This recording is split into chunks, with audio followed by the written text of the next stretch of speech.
Hello, Chillify channel owner. I'm ready to create the most captivating audio dramas for you. She had arranged to swap shifts with a colleague a week in advance, but on the day, she took an unauthorized absence. Sorry about that, my boyfriend suddenly came to visit me.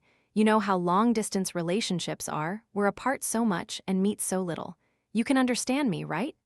I did not understand and pressed her. Why couldn't you have told me yesterday? If I had known earlier that you had an emergency, I would have gone to work myself and wouldn't have had 3 times my daily salary deducted. But she just stuck out her tongue playfully. Oh, I just forgot. So later, when a family member of hers passed away and she asked me to swap shifts, I coldly refused, even spewing harsh words. I don't understand why you absolutely have to swap this shift to attend a funeral. Can your grandfather be brought back to life? On the day of the shift swap, I was curled up on the sofa, enjoying a rare moment of rest. Suddenly, my phone chimed. Lazily, I reached for it, thinking it was spam. I swiped to unlock the screen, and a bold black message hit my eyes. Notification. Li Xue, you were absent without leave on date. As per department regulations, 3 times your daily salary for that day will be deducted, and this will affect your year-end performance review. Unauthorized absence. I was stunned. My mind went blank for a moment. How could it be an unauthorized absence? I had clearly spoken with my colleague, Li Xue, last week. I helped her with a night shift last week. She was supposed to cover my day shift today. I immediately sprang up from the sofa. The little peace and tranquility I had felt were shattered by this notification. I opened my contacts, found Li Xue's name, and called. The phone rang with monotonous beeps, ringing on, but no one picked up. I didn't give up and called again. A third time, a fourth time, the results were the same. On the other end of the line was endless silence. This silence was more frightening than a blunt hang-up. Each time, my heart sank. But not once did I receive a text message reply from Li Xue. The penalty of 3 times my daily salary weighed heavily on my chest like a mountain. Even though I had worked at this company for several years, I was still someone who had to split every penny to make ends meet. This amount of money was not small to me, and moreover, there was a feeling of being deceived and betrayed, stuck in my throat, unable to be coughed up or swallowed down. The next day, I arrived at the company, tired from a sleepless night and filled with questions. The office was as usual. The sound of typing keyboards and working printers blended together. Colleagues were all busy with their own tasks. No one noticed my gloomy expression. I immediately saw Li Xue. She was looking at her computer screen, a sweet smile gracing her lips, her fingers flying across the keyboard, as if chatting with someone. She looked completely normal, with no sign of any trouble. A fierce fire erupted in my chest. I walked quickly to her workstation, trying to keep my voice down. I don't want everyone to know about this. Xiao Zhu, what happened yesterday? She heard my voice, looked up, and saw it was me. Her smile faltered slightly, but she didn't look guilty or panicked as I had expected. Instead, she seemed a little annoyed at being disturbed. Oh, Sister Qing, it's you? What happened? I asked her why she didn't come to work yesterday. My voice unconsciously rose a bit, carrying an accusatory tone.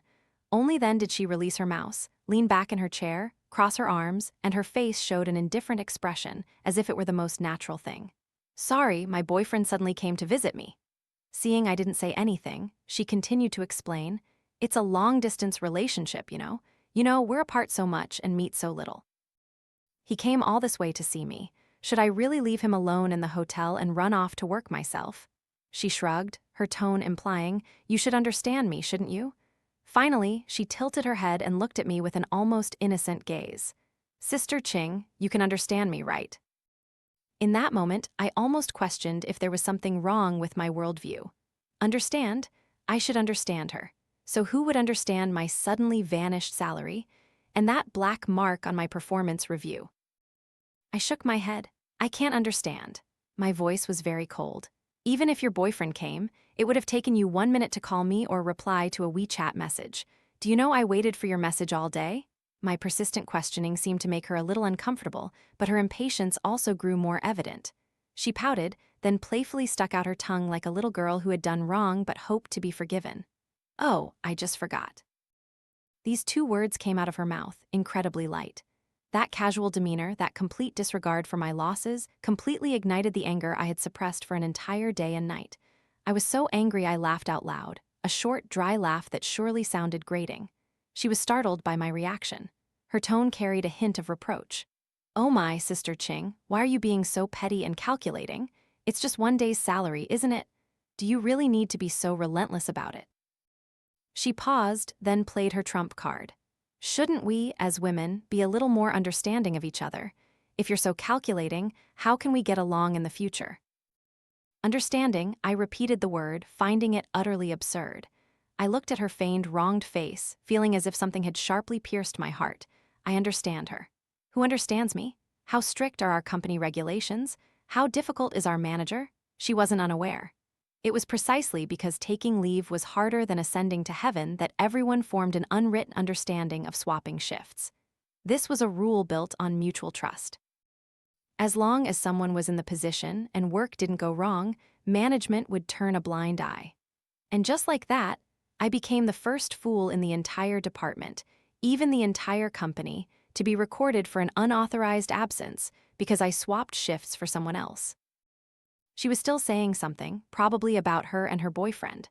How difficult things were, how much they loved each other. But I didn't hear a single word anymore. I just looked at her sneering, remorseless face.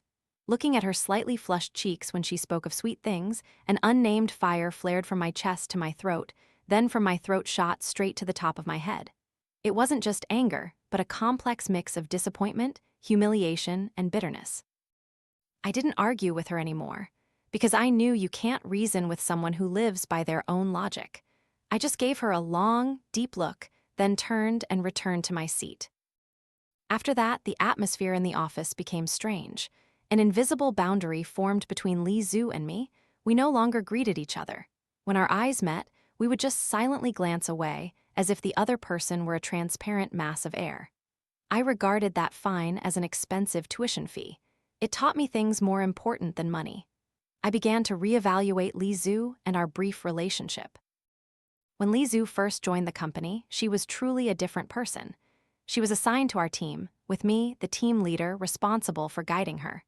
The first time I met her in the meeting room, she wore an ill-fitting business suit, nervously fidgeting.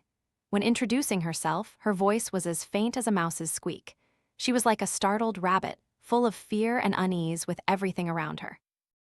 At that time, the senior staff in the team, including myself, were especially caring towards her. Everyone had gone through the newbie phase and understood the confusion of stepping into a new work environment. As her direct superior and mentor, I was even more dedicated and diligent. The company's procedural documents were as thick as a brick, and fearing she wouldn't understand, I stayed up late myself, summarizing them into a concise mind map for her. For her first report, the data format was messy, but I didn't directly criticize her. Instead, I stayed late with her, personally guiding her, teaching her to use functions and correcting each cell one by one. She was afraid to call clients.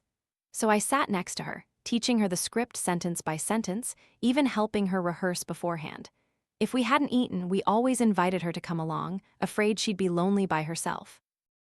Anyone in the team who bought snacks always shared a portion with her. In those days, her favorite phrases were, "Thank you, Sister Ching," and "Sorry to trouble you, Sister Ching." She followed me like a little tail. We all thought she was just an introverted, shy, but kind-hearted girl.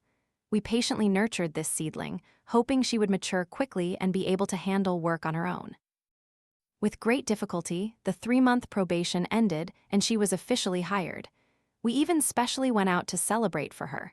That day she was very happy, drank a little wine, her face flushed, and said many words of thanks. We were all happy for her. But it was from that day on that everything quietly changed. She no longer proactively greeted us. Arriving at the office in the morning, she would walk straight past us without even a glance, sit at her desk, and put on her headphones as if stepping into a world isolated from the outside. She also began to refuse lunch invitations with all sorts of excuses. "I brought my lunch. I have plans with a friend. I want to lose weight." After a few times, everyone stopped embarrassing themselves. She was like a clam in front of us, click, sealing its hard shell shut. At first, I truly didn't take it to heart.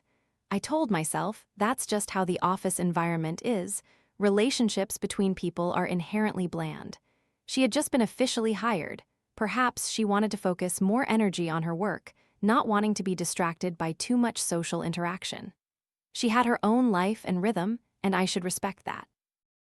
I even found many reasons to make excuses for her, thinking that perhaps she just wasn't good at communication, and things would be fine once her work stabilized. It wasn't until the unauthorized absence incident that I suddenly woke up. All the reasons I had found to excuse her suddenly became ridiculous. Her coldness wasn't due to poor communication, but because she had burned her bridges. Her aloofness wasn't about focusing on work, but because she felt that older employees like us no longer had any use. She only proactively approached me in one specific situation, when she encountered a difficult work problem that she couldn't solve on her own. That once timid face would immediately shift into a polite, slightly flattering smile. Her voice would also become sweet again like before. "Sister Ching, I don't quite understand the data logic for this report. Could you please take a look for me?" Before the unauthorized absence incident, I would still help her. But after that, I was too lazy to even check a single punctuation mark for her. So when she once again brought a tricky customer complaint resolution plan to my desk, I didn't even look up. My eyes remained fixed on my computer screen, my fingers clacking on the keyboard, as if I hadn't heard her speak. The office was very quiet, and her presence felt particularly out of place. She stood there for a few seconds.